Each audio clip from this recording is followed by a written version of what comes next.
태초부터 있는 생명의 말씀에 관하여는 우리가 들은 바요, 눈으로 본 바요, 자세히 보고 우리의 손으로 만진 바라. 이 생명이 나타내신 바된 이 영원한 생명을 우리가,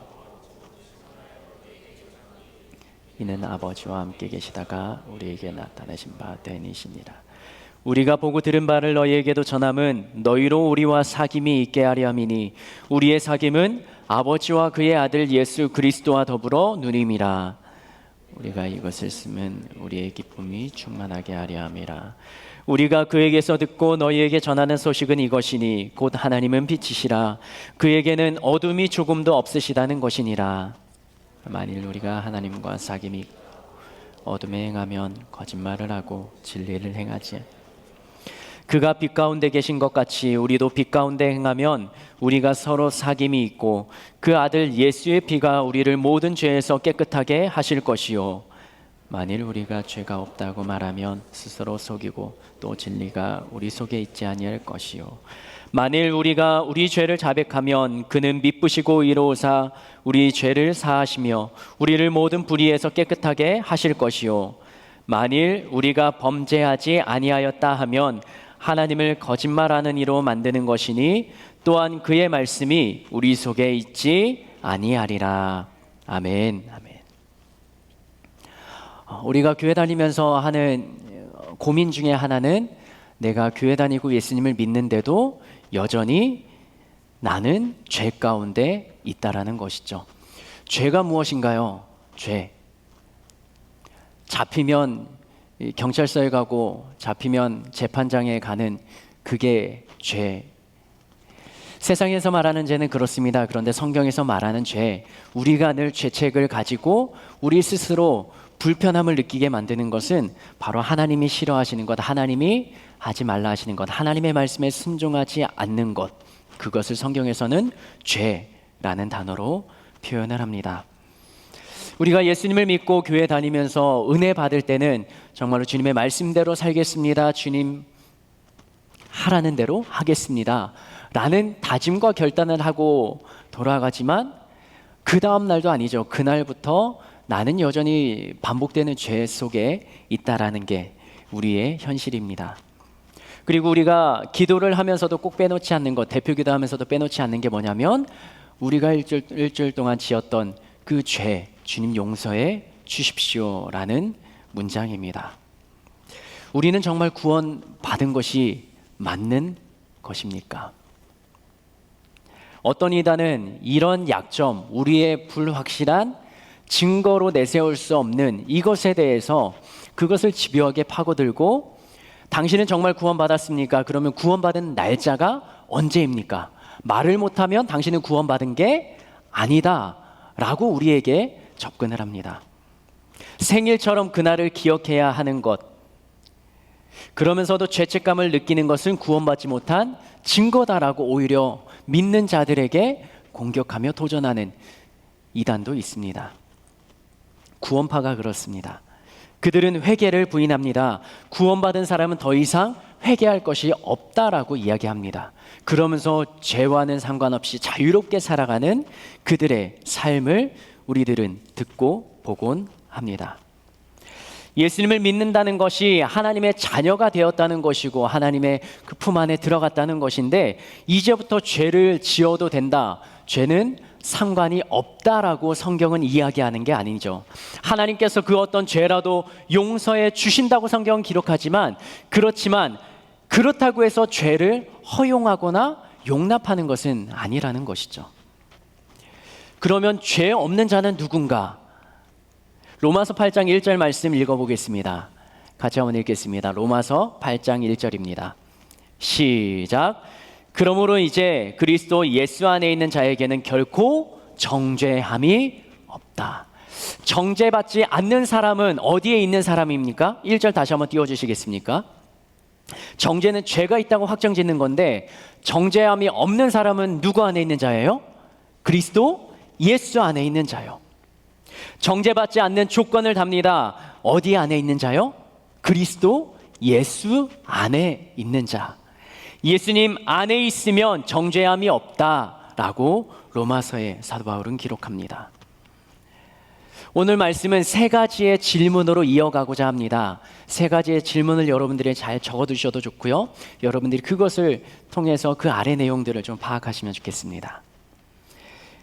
예수님 안에 있으면 정죄함이 없다. 이것을 가지고 첫 번째 질문을 드립니다. 그렇다면 예수님 안에 있다는 것은 무슨 말인가요? 예수님 안에 있다는 것은 어떤 뜻일까요? 요한복음 15장에 보면 예수님께서 나는 포도나무요 너희는 뭐라고요? 가지라고 이야기하시면서 이 말씀을 하셨던 장면이 있습니다. 그러면서 요한복음 15장 4절 말씀에 이렇게 성경 기록합니다. 같이 한번 읽어보겠습니다. 시작. 내 안에 거하라 나도 너희 안에 거하리라. 예수님 안에 거한다는 게 뭐냐? 내 안에 거하고 나도 너희 안에 거하리라. 예수님 안에 우리가 있는 것, 그리고 예수님이 내 안에 있는 것.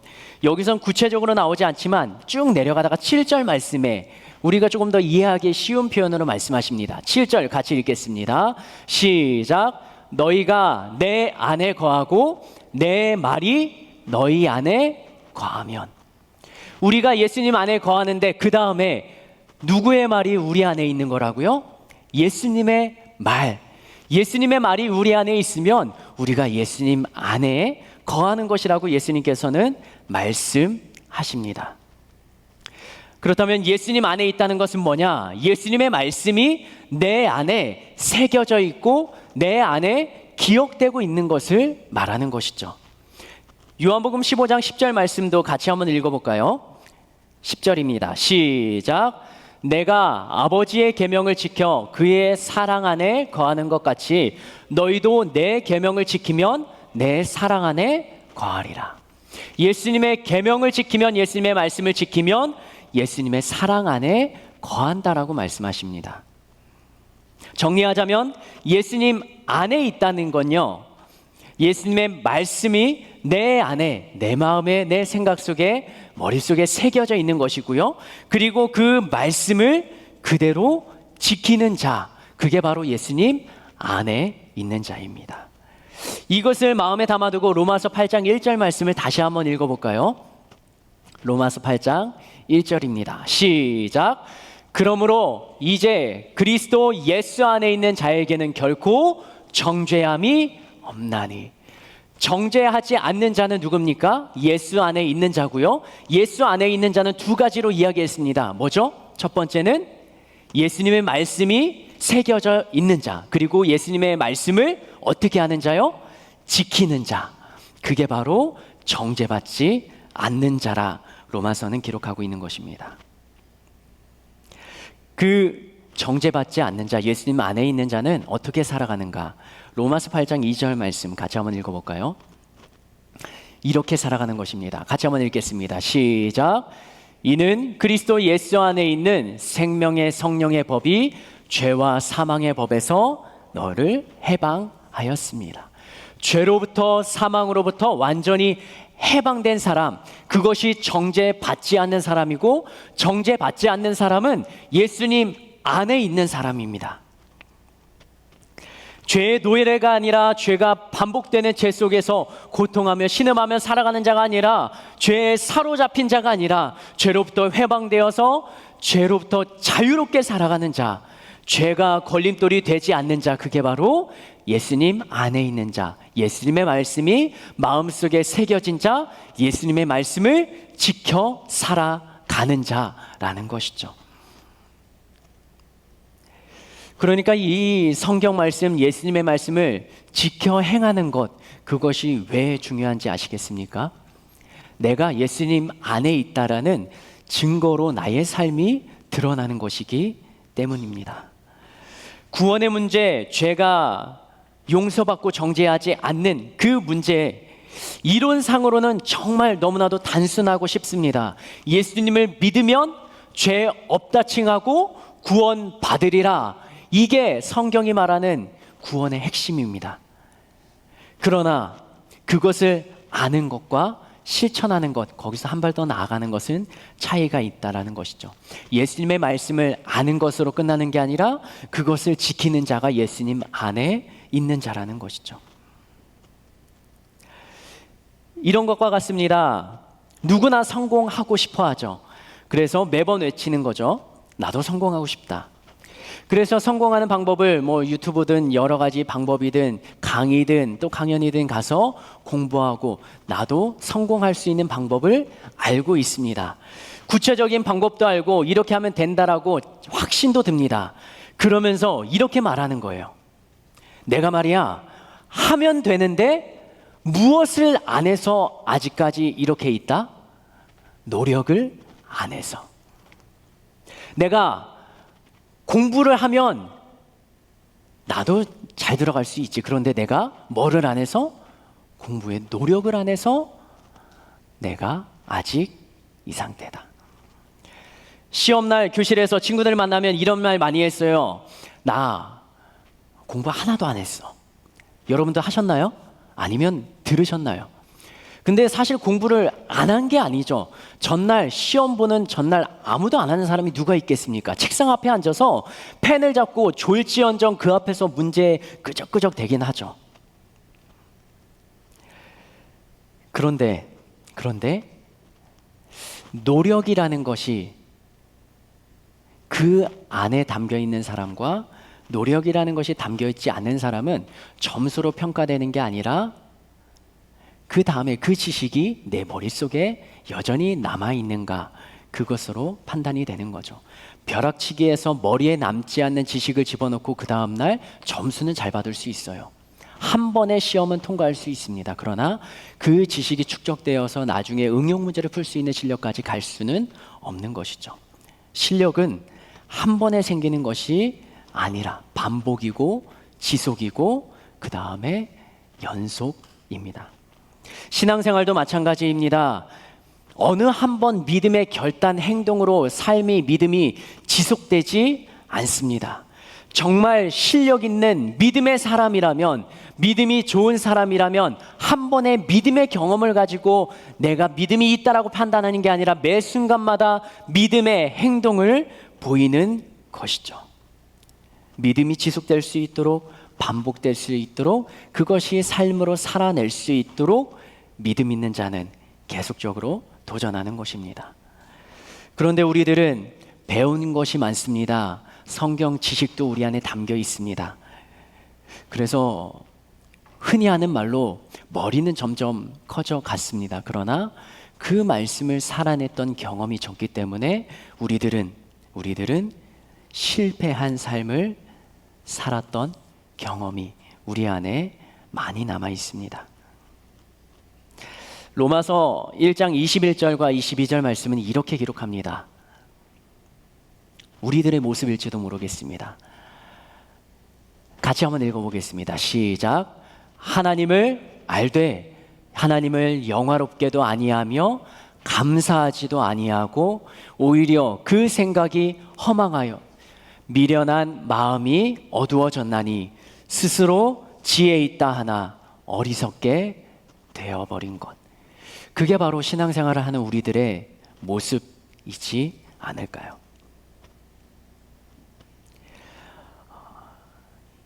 예수님 안에 거한다는 건 예수님이 말씀하셨던 명령이 내 안에 있고 그 명령을 지키는 자입니다.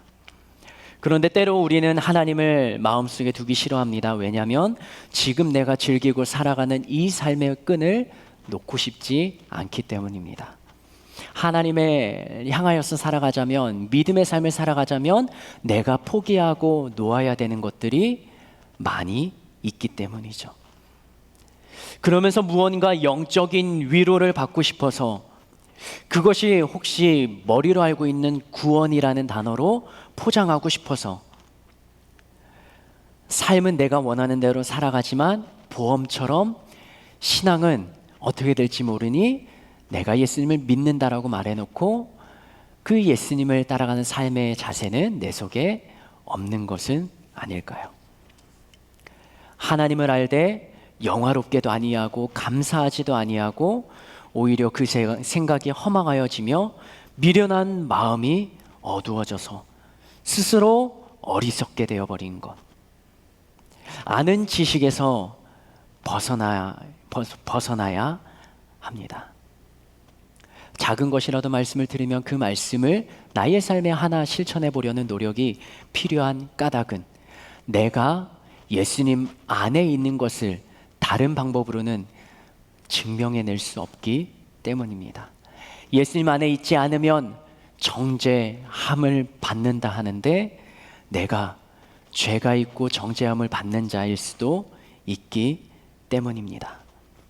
예수님 안에 있는지, 그것은 예수님의 말씀을 마음뼈에 새긴 자, 그리고 그 말씀을 지킨 자라는 것을 기억하면 좋겠습니다.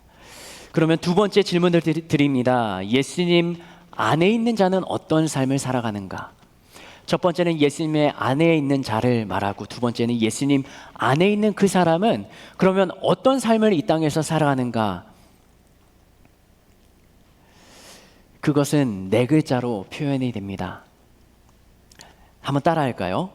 회개의 삶. 한번 합시다. 회개의 삶. 예수님 안에 있는 자는요, 그 말씀이 자꾸 나의 영, 나의 생각을 책망하고 찌릅니다. 그래서 회개의 삶을 살아가게 만듭니다. 성경에서는 모든 인간에게 죄가 있음을 전제합니다. 그리고 그 죄는 사망으로 몰고 간다고 성경은 계속적으로 이야기합니다. 오늘 본문 요한일서 8장에서도 요한일서 1장 8절에서도 이렇게 성경 기록합니다. 같이 한번 읽겠습니다. 시작. 만일 우리가 죄가 없다고 말하면 스스로 속이고 또 진리가 우리 속에 있지 아니할 것이요.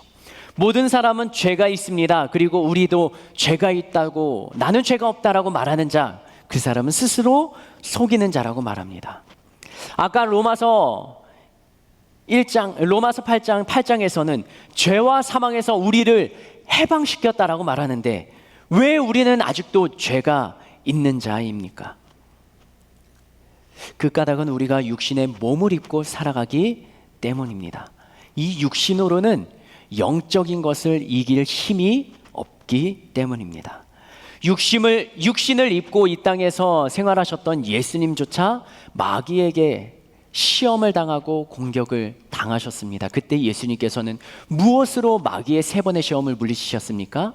하나님의 말씀이요. 하물며 우리에게도, 예수님을 믿는 우리에게도 사탄 마귀의 공격과 유혹은 계속되지 않겠습니까? 그런데 우리가 이 죄를 이길 수 있는 능력, 마귀의 시험을 이길 수 있는 능력이 있습니다. 바로 회개라는 단어입니다. 요한일서 1장 9절 말씀 같이 한번 읽어보겠습니다. 시작. 만일 우리가 죄를 자백하면 그는 미쁘시고 의로우사 우리 죄를 사하시며 우리를 모든 불의에서 깨끗하게 하실 것이요. 아멘. 만일 우리가 우리의 죄를 고백하고 자백하고 회개하면 그는, 예수님은 믿음직스럽고 의로우신 분이셔서 우리의 모든 죄를 사하여 주신다라고 성경은 기록하고 있습니다. 우리가 하나님 앞에서 진실되게 나의 모든 삶의 모난 부분, 죄를 주님 앞에 고백하면요, 그러면 주님께서는 해결해 주신다라는 것이죠. 이 죄의 문제는 나의 노력, 고행, 나의 모든 착한 행실로는 구원받을 수 없음을 성경을 통해 우리는 배워서 알고 있지 않습니까? 그러나 회개를 통해서는 우리의 모든 죄를 자백하면, 그러면 우리의 모든 죄를 없이 여겨주신다는 게 오늘 요한 사도가 기록한 예수님을 만나고 경험했던 자신의 믿음과 신앙의 고백입니다. 그것이 바로 하나님의 약속인 것이죠. 죄는 하나님과 인간의 사이의 관계를 갈라 놓았습니다. 그런데 그 죄에 대해서 무감각해져 있다면 나는 이미 하나님과 멀리 떨어져서 하나님의 존재를 느끼지 못하며 살아가는 자일지 모르겠습니다. 다시 말하면 예수님 안에 있어서 예수님의 능력으로 죄에서부터 완전히 해방된 삶을 살아가는 것이 아니라 죄에 완전히 귀속되어서 죄가 나를 책망하고 내가 찔림을 받지도 않는 무감각의 상태, 영적인 무감각의 상태에 놓여 있을 수도 있다라는 것이죠. 회개는 우리가 너무나도 잘 알고 있습니다. 내가 지은 죄를 하나님 앞에 고백하는 것이죠. 그런데 입에 붙은 말로만 반복하는 것이 회개가 아닙니다. 회개의 말 한마디, 주님 앞에 드리는 말 한마디 한마디에 나의 부끄러운 죄책의 마음을 그 속에 담아서 고백하는 것입니다. 그리고 다시는 그렇게 살지 않겠다는 결단과 고백이 그 속에 묻어나고 나의 삶의 변화와 돌이킴이 그 안에 묻어나야 되는데, 하나님 앞에서 그렇게 진실한 기도를 드려야 되는데 우리들은 그렇게 하지 못한다라는 것이죠. 그러면 우리는 왜 회개를 하는 것 같은데 회개의 삶, 그 삶이 나타나지 않는 것입니까? 이것 때문일지 모르겠습니다. 내가 회개를 했는데 회개에 대한 경험, 그리고 회개해도 나는 여전히 똑같은 죄를 반복했다라는 경험 때문에 나는 진실한 회개를 드리지 않고 여전히 포기하고 살아간 그 상태에 있진 않는가요? 회개에도 소용없다는 좌절감이 회개 없는 삶으로 주저앉게 만드는 것이죠. 왜냐하면 너무 값싼 복음을 우리들이 전했고 들어왔기 때문이죠. 예수님을 믿으면 구원받는다. 너희 입으로 시인하면 너희 안에 예수님이 계신다. 그리고 그렇게 생각하고 믿고 살아가면, 때로는 죄를 지으면 죄를 회개하고 고백하면 주님께서 용서해 주실 거야. 이게 값싼 복음입니다. 그렇게 해야 되는 게 아니었던 것이죠. 이 복음을 증거하며 말하는 것, 복음의 핵심은 무엇입니까? 예수님의 제자들이 십자가 앞에서 도망갔을 때 그들 안에 복음이 완전히 들어가 있었던 게 아니죠. 그들이 목숨을 내걸고 예수님의 복음을 전하면서 살아갔던 삶, 그것이 그들이 복음대로 살아갔던 삶의 진짜 모습. 그렇다면 우리들이 복음을 증거하며 복음을 받아들일 때 내가 입술로만 예수님을 믿는다라고 고백하고 영접 기도를 하는 것으로 끝나는 것이 아니라 예수님을 믿는 자의 삶이 어떤 것인지 먼저 제안하고 도전하고 권면하고, 이러한 삶인데 한번 살아보지 않겠냐. 그 다음에 네가 살아내고서도 예수님을 믿겠다라는 고백이 네 안에 있으면 그때 네가 예수님을 믿고 예수님을 영접하겠다라고 고백하고 영접 기도를 드려야 된다. 이러한 책임 있는, 때로한 삶까지도 경험하고 믿음의 단계에 초청할 수 있는 그런 복음을 우리가 전했어야 되는데 우리들은 주일학교 때부터 너무 가벼운 복음을 들어왔던 것이죠. 그러니까 삶으로 살아내기 전에 우리들은 이미 실패를 경험한 거예요. 반복된 실패 때문에 회개해도 소용이 없다라는 인식이 너무나 팽배해져 있는 것이죠. 그러면 우리는 다시 한번 점검하며 서봐야 되겠습니다. 회개도 소용없다라는 그런 생각을 하고 있는, 그런 마음이 드는 청년이 있다면 이렇게 한번 생각을 하며 나의 삶을 다시 한번 점검해 보십시오. 내가 죄를 짓는 순간에, 내가 죄의 현장에 있을 때 그곳에 내 안에 있는 예수님이 그 자리에 함께 계심을 인식하고 있는가? 우리의 모든 삶은 예수님과 연결되어 있죠. 예수님이 승천하셔서 보이지 않는다 할지라도 성령님을 통해 우리 안에 깨닫게 하시고 믿음을 주시고 믿어지는 은혜를 주셨다면 그 성령님이 우리 안에서 가르치시고 알려주시고 예수님의 말씀을 생각나게 하시며 믿음의 그 삶을 살아낼 수 있도록 계속적으로 우리를 책망하시는데, 그러한 책망의 마음이 들지 않는다면 우리들은 우리 안에 예수님이 계시지 않는다라고 다시 한번 처음부터 나를 내려놓고 생각해야 되는 것이죠. 회개한다는 건요, 지각적으로, 지식적으로 죄를 아는 것이, 그리고 감정적으로 내가 지은 죄 때문에 고통과 슬픔을 느껴야 되는 거예요. 그리고 의지적으로 마음의 변화와 전환점을 회개 기도를 드림을 통해서 나의 삶에 돌이키는 모습이 있어야 하는 것입니다. 베드로후서에서 이렇게 기록하고 있습니다. 하나님의, 우리를 향한 하나님의 마음인데요, 베드로후서 3장 9절 말씀 같이 한번 읽어볼까요? 같이 한번 읽겠습니다. 시작. 주의 약속은 어떤 이들이 더디다고 생각되는 것 같이 더딘 것이 아니라 오직 주께서는 너희를 대하여 오래 참으사 아무도 멸망하지 아니하고 다 회개하기에 이르기를 원하시느니라.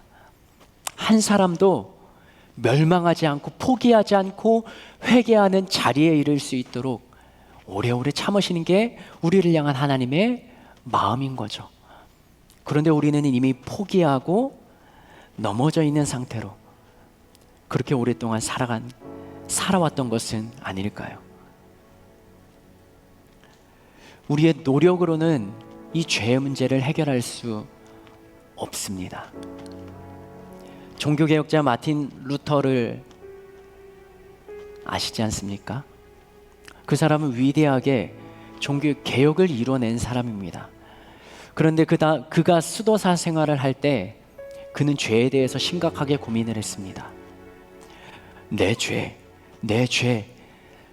아무리 기도하고 회개하고 고백해도 자기 속에 있는 죄책을 없앨 수가 없는 거예요. 수도사는 누굽니까? 수도 안에 있으니까 여자가 없으니까 간음죄를 저지를 수가 없어요. 명예나 권세를 위해 출세할 일도 없는 거예요. 재산이 없으니 도둑질할 것도 욕심낼 것도 없는 자예요.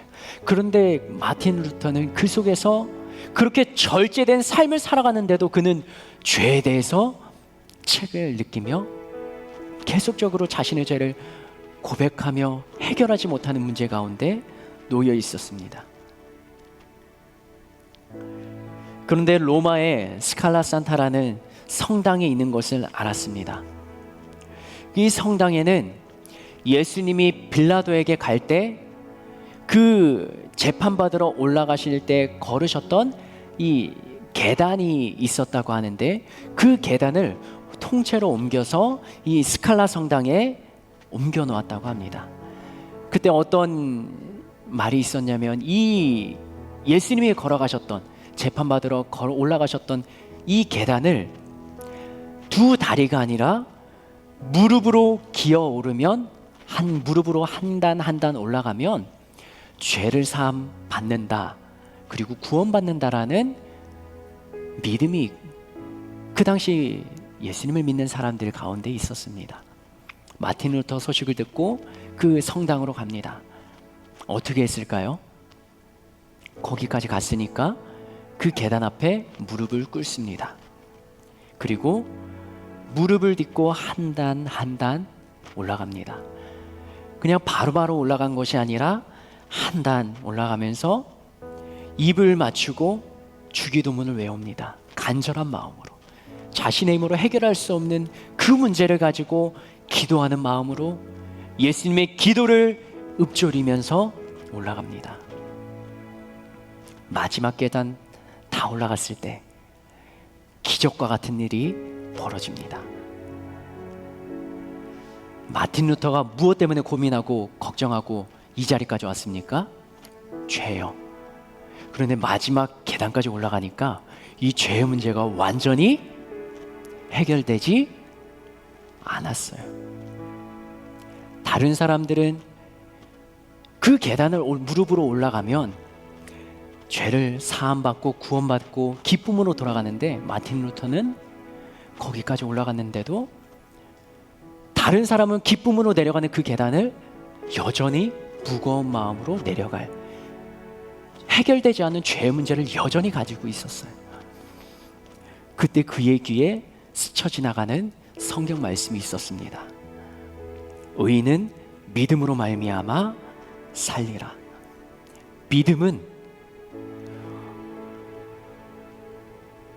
의인은 믿음으로, 예수 그리스도를 믿음으로 의롭다함을 얻는 것이지 계단을 무릎으로 올라간다고 해서 죄의 문제가 해결되는 것이 아니라는 것이죠. 수많은 사람들이 수도사가 고행을 쌓고 자신의 죄의 문제를 해결하려고 해도 자기가 용서받았다라고 내 생각으로 위안을 삼고 그렇게 살아가는 것이지, 내가 나의 믿음을 가지고 살아가는 것이지, 성경에서 주는 제자들이 경험했던 복음의 기적과 같은 믿음과 회신을 경험하고 살아가는 게 아니라는 사실을 깨닫게 됩니다. 죄의 문제는 인간이 어떤 노력을 한다 해도 해결될 수 없는 거예요. 그러니까 우리는 주님 앞에 나가서 무릎을 꿇고 회개를 하는 것이죠.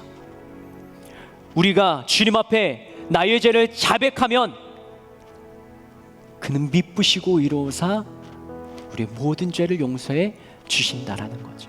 우리가 할 일은 입술로 나의 모든 죄를 고백하는 것입니다. 진심을 담아서 고백하는 거예요.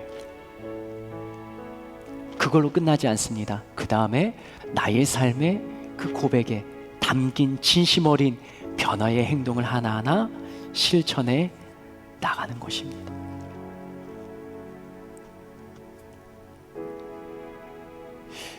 우리들은 회개하며 기도하며 살아갑니까? 때로는 기도할 때 회개하자 그러면 가볍게 느껴질 수 있지만, 내가 지었던 일상의 모든 삶을 돌아보면서 내가 잘못했던 것을 입술로 고백하는 것으로 회개 기도가 끝난다라고 생각을 하지만, 이 회개 기도는 삶까지 이어지는 것입니다. 예수님 안에 있는 자 무엇으로 판단받습니까? 내 안에 예수님의 말씀이 거하고 그 말씀을 지키는 자. 우리들은 얼마나 이 성경 말씀을, 예수님의 말씀을 지켜 나가고 있습니까?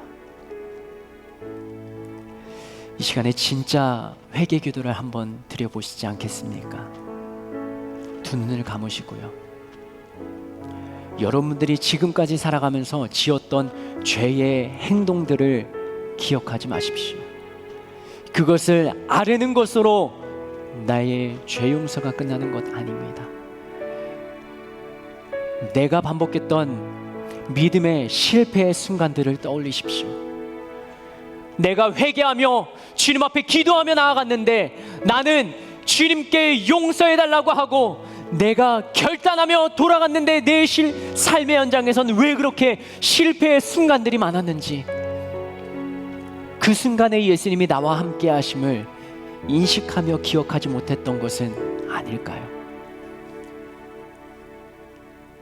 믿음은 뒤에 놔두고 내가 앞서가서 행동했던 것은 아닐까요? 시간 주님, 내가 가진 모든 죄의 문제 예수 그리스도가 해결해 주셨다면 그 주님께서 나의 모든 문제를 해결해 주시며 나의 삶을 책임져 주시는 그 주님의 능력을 경험하게 하여 주시옵소서. 나의 모든 죄의 문제를 해결하여 주시옵소서. 나의 마음의 진심 어린 회개의 기도를 주님 들어 주시옵소서. 내 안에 주님 찾아와 주시옵소서. 예수여, 세 번 무릎에 기도하시겠습니다.